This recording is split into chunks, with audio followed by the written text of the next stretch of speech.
सन्मानित ठीक आहे। यानंतर आदरणीय एकनाथजी शिंदे साहेब उपमुख्यमंत्री महाराष्ट्र राज्य यांचा सन्मान केला तो शिवश्री नवनाथजी गाडगे कार्याध्यक्ष मराठा सेवा संघ यांना विनंती करतो आपल्या शुभ हस्ते आपण शिंदे साहेबांना सन्मानित करावं। तदनंतर माननीय शिवश्री अजितदादा पवार साहेब पालकमंत्री तथा उपमुख्यमंत्री महाराष्ट्र राज्य यांचाही सन्मान केला तो शिवश्री गणेश महाबरे अध्यक्ष जुन्नर तालुका मराठा सेवा संघ यांना विनंती करतो की आपण पवार साहेबांना सन्मानित करावं। माननीय महाराष्ट्र राज्याचे मंत्री महोदय माननीय आशिष शेलार साहेब यांनाही सन्मानित केला आहे। त्यांना सन्मानित करण्यासाठी शिवश्री मंदार बुट्टे पाटील उपाध्यक्ष मराठा सेवा संघ जुन्नर यांना विनंती करतो आपण शेलार साहेबांना सन्मानित करावं। तदनंतर आदरणीय बापू साहेब पठारे आमदार साहेब आपण या ठिकाणी उपस्थित आहात।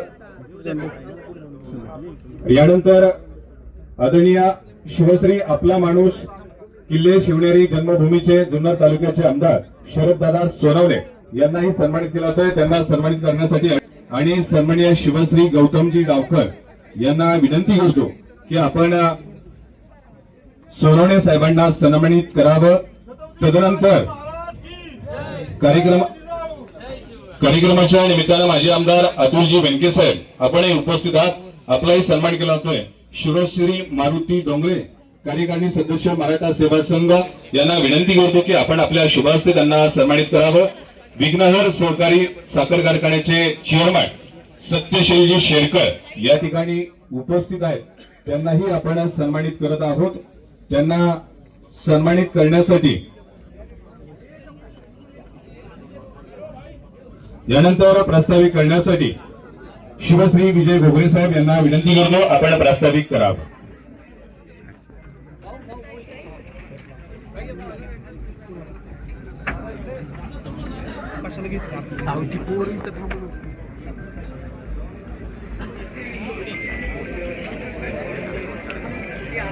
राष्ट्रमाता राजमाता जिजाऊ डॉक्टर बाबासाहेब आंबेडकर महात्मा फुले या सर्व महामानवांना मी प्रथम अभिवादन करतो। छत्रपती शिवाजी महाराजांच्या जयंतीच्या निमित्ताने मी सर्वांना हार्दिक अशा शुभेच्छा देतो।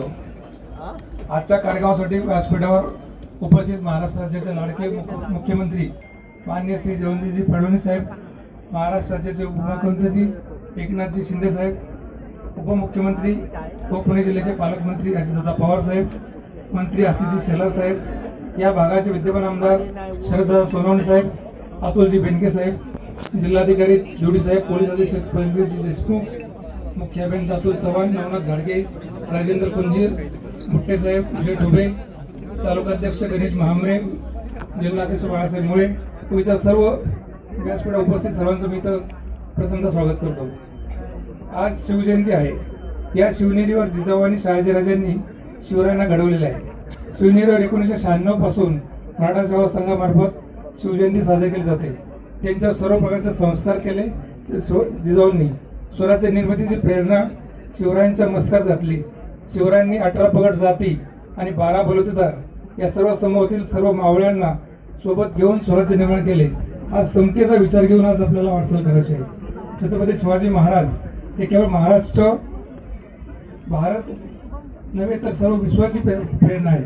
आदर्श राजा कसा असावा याचे उदाहरण छत्रपती शिवाजी महाराज आहे। लोकांच्या कल्याणासाठी महाराजांनी धोरणे आखली आणि त्याची अत्यंत प्रभावीपणे अंमलबजावणी केली। शिवरायांच्या प्रशासनाची आणि न्याय व्यवस्थेची प्रशंसा परदेशी इतिहासकारांनी तसेच स्वराज्याच्या शत्रूंनी केलेल्या आहेत। आजच्या शिवरायांच्या प्रशासनाचा अभ्यास केला करून ती सर्व धोरणे अवलंबली जातात।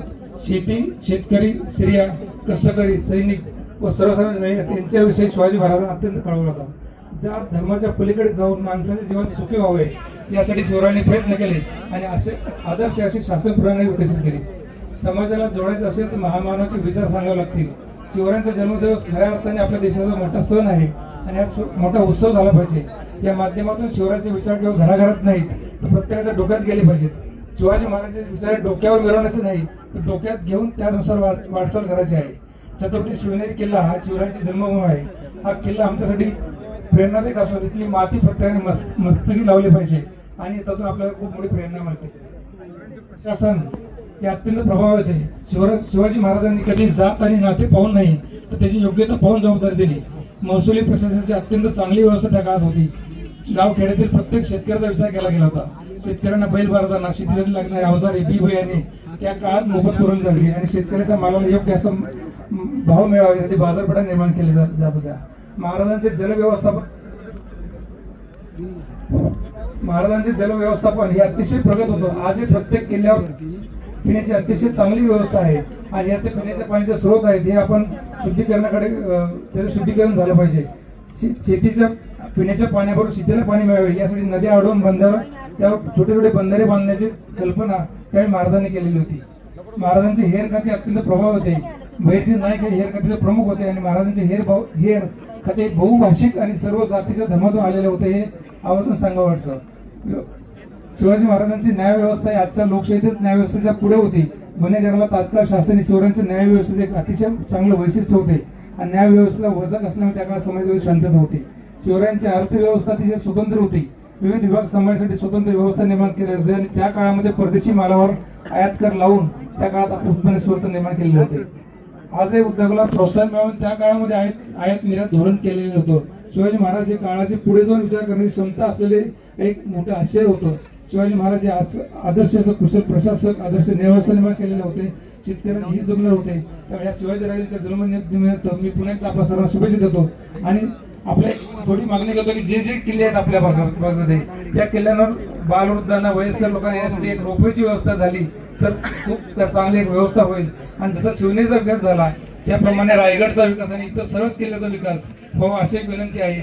जसं शिवनेरीवर आपल्याला खूप चांगली झाडे दिसतात तेच आपण रायगडावर आणि इतर सर्व किल्ल्यावर असे झाडेची निर्मिती केली तर किल्ल्यांचं एक पावित्र्य जपलं जाईल आणि त्यानिमित्ताने ह्या सर्व मागण्या आपण निश्चितपणे मार्गी लावचाल अशी विनंती करतो. पुन्हा एकदा आपलं सर्व स्वागत करतो आणि माझे प्रश्न संपवतो. जय जवळ जय शिवराय झाली तर खूप चांगली एक व्यवस्था होईल आणि जसा शिवनेरीचा विकास झाला त्याप्रमाणे रायगडचा विकास आणि इतर सर्वच किल्ले